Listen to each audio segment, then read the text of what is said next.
नमस्कार. शासन जरा युट्यूब चॅनल खूप खूप स्वागत आहे.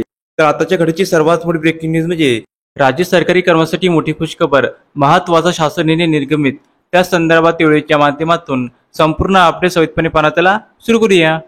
शालेय शिक्षण विभागामार्फत दिनांक 28 एप्रिल 2025 रोजी निर्गमित शासन निर्णयानुसार केंद्र सरकारच्या धर्तीवर दिनांक 1/11/5 रोजी अथवा त्यानंतर राज्य शासनाच्या सेवेत रुजू झालेल्या शासन निर्णयातील नमूद पात्र कर्मचाऱ्यांना जुनी पेन्शन योजना लागू करण्यास मंजुरी देण्यात आलेली आहे.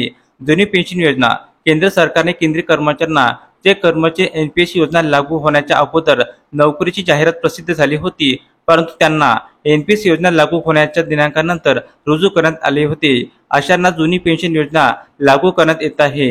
केंद्र सरकारच्या धर्तीवर राज्य सरकारकडून दिनांक 1/11/5 पूर्वी पदभरतीकरिता जाहिरात आणि अधिसूचना निर्गमित करण्यात आलेले, परंतु त्यांना दिनांक 1/11/5 रोजी अथवा त्यानंतर राज्य शासन रुजू करण्यात आले आहे, अशांना जुनी पेन्शन योजना लागू करण्यास अथवा विकल्प देण्यास मंजुरी देण्यात आलेली आहे.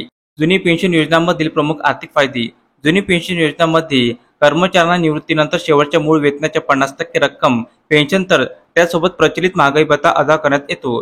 तसेच भविष्य निर्वाह निधी योजना लागू असते. त्यामुळे जुनी पेन्शन योजनाच निवृत्तीनंतर फायदेशीर ठरते.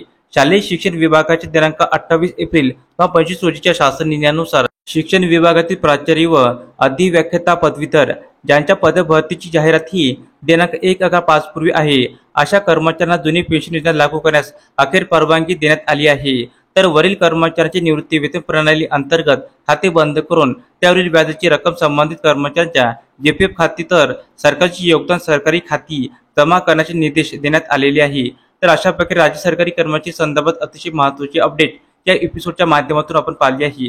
जर हा एपिसोड आपणास आवडला असेल तर चॅनलला नक्की सबस्क्राईब करा, लाईक करा, कमेंट करा आणि असेच नवीन अपडेट मिळण्यासाठी शासन या युट्यूब चॅनलला सबस्क्राईब करायला अजिबात विसरू नका.